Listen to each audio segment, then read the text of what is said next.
I have absolutely voted for Mickey Mouse in some presidential election in the past. Now, I'm not to say I was super proud of that vote, and I did change it in subsequent years, but I had the option to write in a candidate that spoke my opinion of who the options were. Now, that being said, we will discuss that in Fort Collins, the ability to no longer write in candidates in the city of Fort Collins moving forward, and others today. But it's going to be a short live episode. Now, if you're joining me live, feel free to ask comments, engage.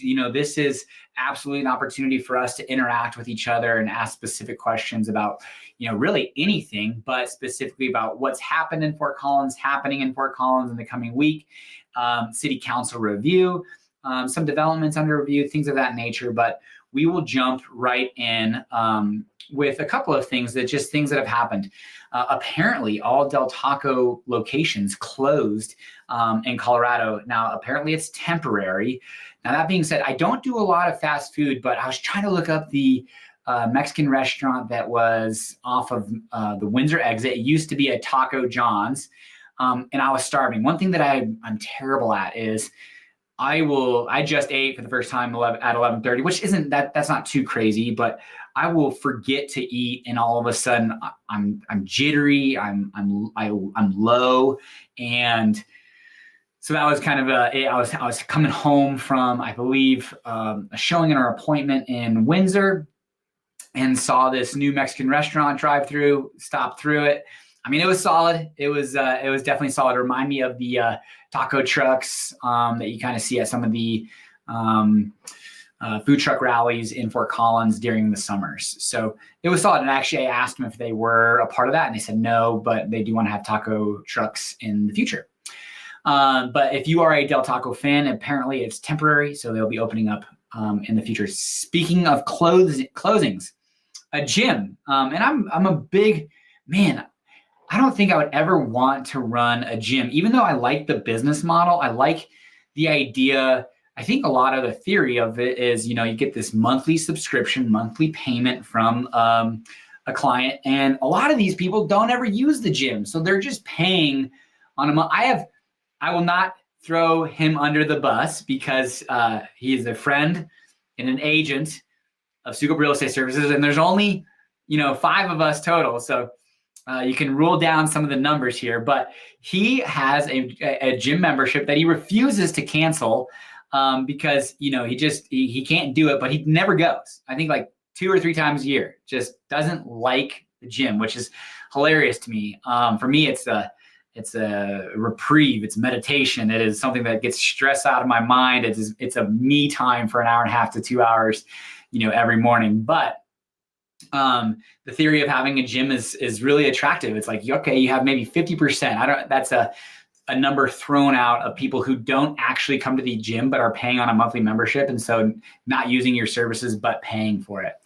But that being said, you've got a lot of competition. Like in Loveland, you got Choose Fitness, you got Crunch Fitness. You used to have 24-hour, well, you still do, at least have that one location, but it's pretty run down, at least at this point. Then you had this Zone Athletic Club that was on Ziegler and Harmony, which I liked because the closest big gym from there would either be Pursuit in Windsor or Genesis Midtown or Genesis Southeast Fort Collins, which Genesis Southeast Fort Collins is about to look very nice. They are done with a part of their addition.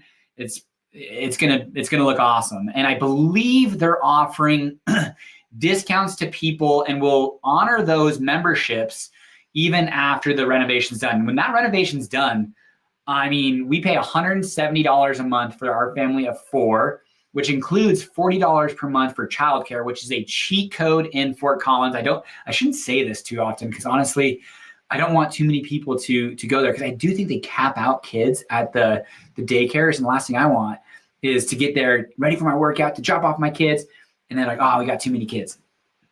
But it is a cheat code. Cheapest childcare you can absolutely get in Fort Collins, and it's pretty fun. But that being said, Southeast Genesis South is going to look awesome. So if you're considering a gym, which I know a lot of people have actually reached out to me and asked about what gym should they go to, Genesis South would be a great option. It's going to be a wonderful facility here sooner than later. Now, that being said, Zone is closing, but it sounds like Crunch Fitness, which I'm never going to go to Crunch. You would never see me in a Crunch Fitness, for the sole fact that I believe that there's, dudes flexing in the mirror, and that's not my vibe. But Crunch Fitness might take over that space, and the members who were at Zone are being honored at Crunch in the meantime. So that'll be interesting to see what happens there. There's some interesting information. So the board voted on the school start times for the 25-26 school year. And there were some pieces of information that I thought were really interesting within this article. One of the things that they want to do is, they don't want to make any changes until the district's new comprehensive long-range planning committee has had an opportunity to recommend boundary changes and potential school closings and consolidations in an attempt to address declining enrollment.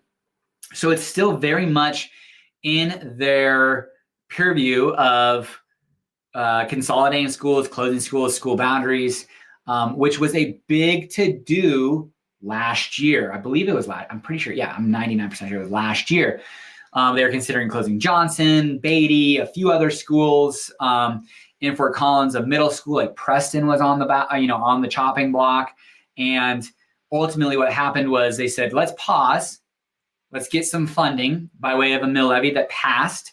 $49 million annually has been boosted to the budget of the Poudre School District.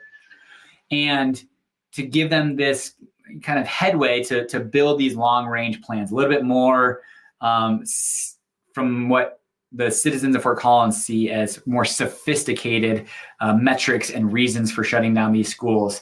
But that's still very much in their eyesight of consolidation and closure of potentially some schools in the future.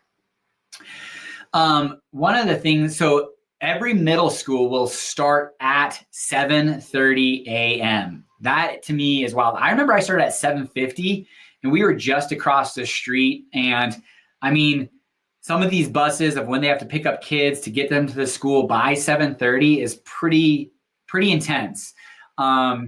They would like to get all schools not starting before 8 a.m. But to do that, they would have to add additional bus routes, $71,000 per year per route. And it would equate to about $1.1 million if we wanted to get to that 8 a.m. start time. So right now, the staggered start times between middle school starting at 7:30, basically all high school starting at 9:05, and then elementary starting between 7:40 and 9:05 a.m. So if you've got a middle schooler, it's an early start. They do get out early too. And one thing that they said in this article that I thought, it's just sometimes you get kind of like an aha moment and you forget that, these teachers for middle school too might and probably do have kids. And so not only for them are they having to get to school early, but they're having to try to figure out childcare and for their kids and how do they get their kids to school while they're, getting to their teaching position.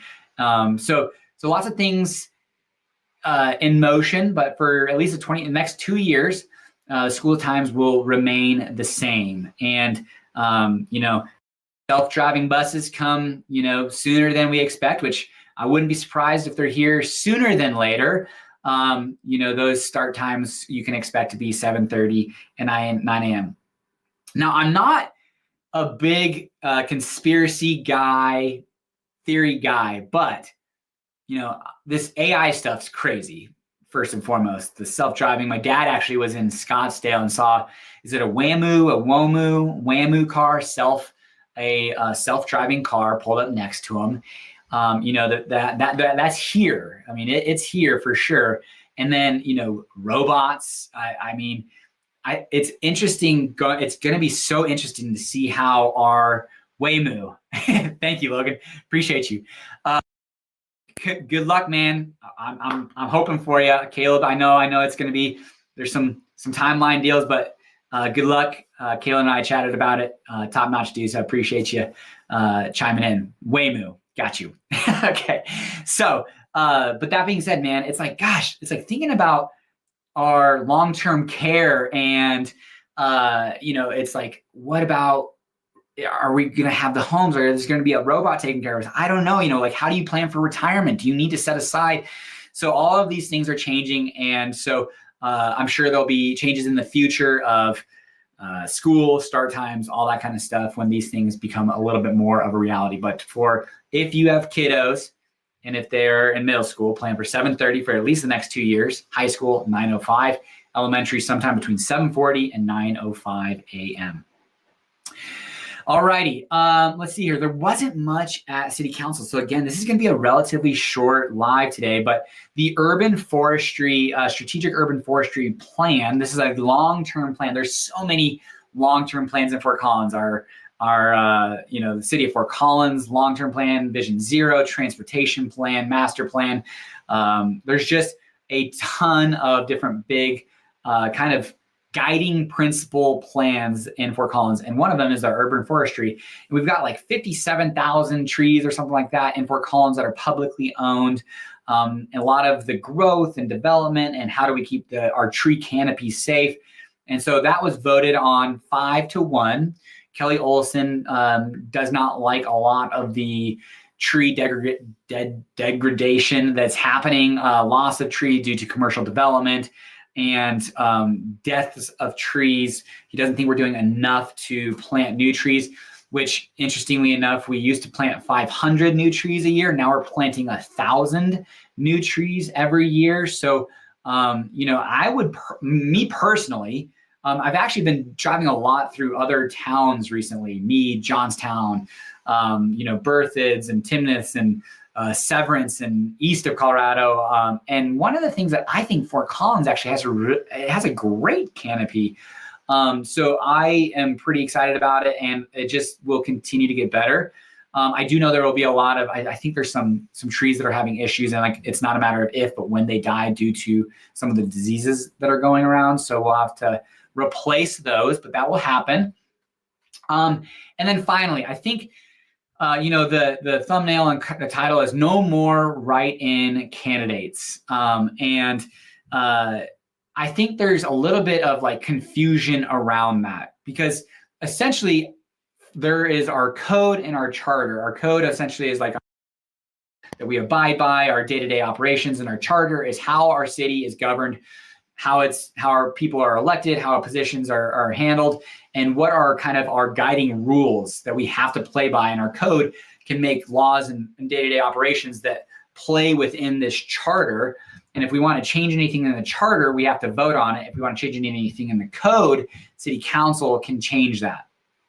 And my understanding and City Council's understanding is our charter says that if you have not been nominated, you cannot govern. You cannot be in an elected position if you were not nominated. And our process was we were allowing write-in candidates, which were essentially not nominated individuals that filled out an affidavit that said, I am a Fort Collins and I want to run. And at that time, the ballot would have a write-in blank for that specific person. If there was no write-in candidate applications, so to speak, there would be no write-in line. And then additionally, there was some time constraints. I think it's 70 or 71 days. I think it was 71 and now it is 70 days that somebody who wants to run for office in the city of Fort Collins would have to have an affidavit signed, be nominated, and have 25 signed petitions solidifying their nomination. They would then go on the ballot. After that, because of the timing of how long it takes to get the ballots, prepped and ready, and with the clerk and recorder, all that kind of stuff, there's only a 3 to 6 day difference where if somebody wanted to be a write-in candidate would still have to come in, sign the affidavit, and put to have their name, or at least be a blank line on the ballot. The only difference is they didn't have to have 25 signatures.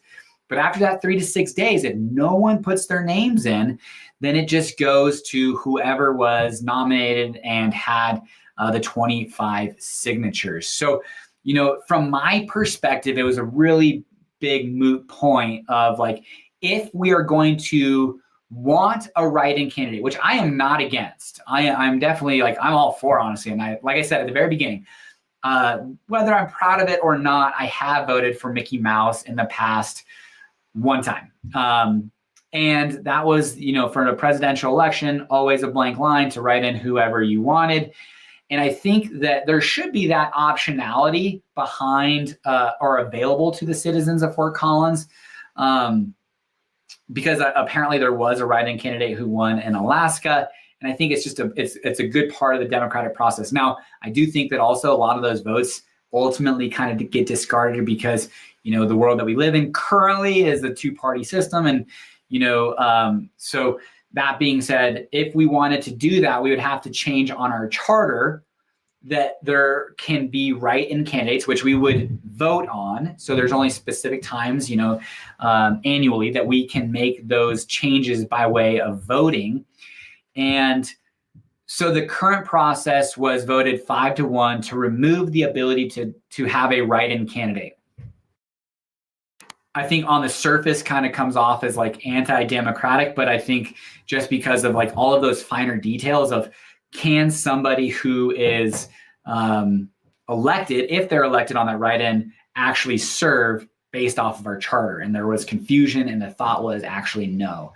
And I talked last week about how the Windsor mayor was actually voted in, but then had to resign, step back, because his term limits were going to exceed what was available to him to run in a public office in Windsor, so had to step down. So there was some differentiation between what their charter and what their process was. So I think Fort Collins is doing a good job of cleaning that up, because one of the big things that they talked about was the faith that the citizens of Fort Collins has in our voting system. And talk about loss of faith for people in Windsor. I can only imagine if I voted for somebody who I wanted to be mayor, they won, but then I find out that, oh no, they can't serve because of specific parameters that will not be met or exceeded, that aren't allowed. And I'll be like, what? Okay, so Windsor, you're telling me that I just voted for somebody, you guys put together this ballot, you guys spent, tens of thousands of dollars, if not hundreds of thousands of dollars on this election process for it to not work. So I do think it's great that the city of Fort Collins is addressing this head on and saying, hey, let's get this cleaned up and not allow for there to be uncertainty if somebody were to get voted in. So that being said, if we want to change that, if we want to allow for write-in candidates, we're going to have to, tell our city of Fort Collins City Council that we want that on the ballot, that we want that as an option, and vote on it in our next election or next elections to get that through and onto the charter. One interesting piece, and I'd never thought about this when I do believe I voted for ranked choice voting, but let's see here. Who was it? I can't think of her name. She doesn't talk up too much. She's actually my district. That's just terrible. But she's my city council member. She made a comment of how ranked choice voting is already going to make our election process that much more expensive. I think they kind of messed up at least from what I saw when I voted for it. If I can remember right, which I do believe I am remembering right, they didn't tell us what the additional cost was going to be for ranked choice voting. I don't know if that would have swayed my decision, but it seems like it's going to be pretty dramatic as far as an increased cost for our election process, because we basically contracted out to Larimer County to run for us, and it costs a lot of money. And apparently it's going to cost a lot more money moving forward. So that would be something that'd be interesting. But regardless, no write-in candidates. And moving forward in the city of Fort Collins, that passed 5-1. The only dissenting vote was Kelly Olson. And so you won't see that in the future. And if we wanted to make that change, we'll have to put it on the ballot and vote on it to change our charter. Now, some things to do this upcoming week and weekend. Now, spring break is next week for, I believe, all of Poudre School District. I don't know on some of the charter schools or private schools, but next week is spring break. And I'm because we're going to go to spring break. We're going to go to Steamboat and get some skiing done with the kids. We went to Snowy Range this last weekend. I'm born and raised in Fort Collins, and it was my first time ever to Snowy Range. Now, I could see when it's cold, snowy, and freezing, that some of those roads to Snowy Range might not be the most favorable to drive on. But it was a spring day. It was like 50 degrees in Fort Collins. It was 20 some odd degrees up at Snowy Range. The roads were perfect, and it's a cool, cute little hill. I mean, there's 2 main chairlifts that kind of take you up essentially to the same spot, which is kind of funny. And if you go off to the right, there's, if you're going up the chairlift and then off to your right, there's some black diamonds, and off to your left, there's blues and then greens too that take you down. And I was ultra impressed. I've done some videos of, what to do in Fort Collins during winter, Northern Colorado during winter. And one of them was indoor ski lessons, and it absolutely helped our kids. I am going to be doing kids. It's actually a really good pen. I am going to be doing 2 more videos, snowmobiling and skiing, which, I'd love to hear you guys' feedback. Honestly, I'm kind of getting mixed feedback, like, I could do without those videos. And I've really liked it, and it gives me something to think about and to consider doing next year. But anyways, skiing, the comparison of ski lessons, now this is in Steamboat, versus ski lessons at Infinity Slopes. I mean, it's the best investment you could do. And our kids, after the 6 lessons, the process for them at Snowy Range, and this was their first time on the hill. Now they're 5 and 6 and relatively coordinated, ish. But my intention was to get them experience on the chairlift, because that can be scary. Also, how do boots feel on a long day, which Rocky was not super excited about right around lunchtime, how his feet felt. And then also what it's like carrying their skis, which I really kind of failed on because I just carried their skis for them. So I kind of failed on that. But regardless, we did 3 runs on their little bunny hill right there, their little treadmill bunny hill, and they just absolutely killed it. Then we went up the chairlift for the first time, and we went down a green 2 different runs. And by the second run, I was like, these guys, no, we actually need to go do a blue so we have some momentum and be able to get some turns in. By the end of the day, they were turning. Now, these were pizza turns. They were not carving, but pizza turns, and it was awesome. So it was a great introductory day. About $50 per person, $200 for the day for 4 people, which is much more affordable than Steamboat. Steamboat's about $200 per person per day. And ski lessons, okay? 2 ski lessons. Let's just say this. 1 ski lesson for 1 kid, 9 a.m. to 3 p.m., $435. I mean, I was like, that was some major sticker shock to me. So, the gist of this story is that I recommend going to Infinity Slopes for at least 3, 4, 5, 6 lessons, especially if you're a beginner or if you got kids and they're wanting to do it. Best investment for $80 for 2 kids for half an hour, which is more than enough time. It was great lessons, and then they got on the hill and they were skiing blues by 3 hours in, after they're about their 5th or 6th run. So I am thrilled to be going to Steamboat next week with the kids, and they've got 2 days of lessons, and then depending on how they feel and want, we'll do 2 more days, all of us skiing together. So super excited about that. It looks like the weather's going to be great next week. We're looking 60s, high 50s, a little overcast here and there.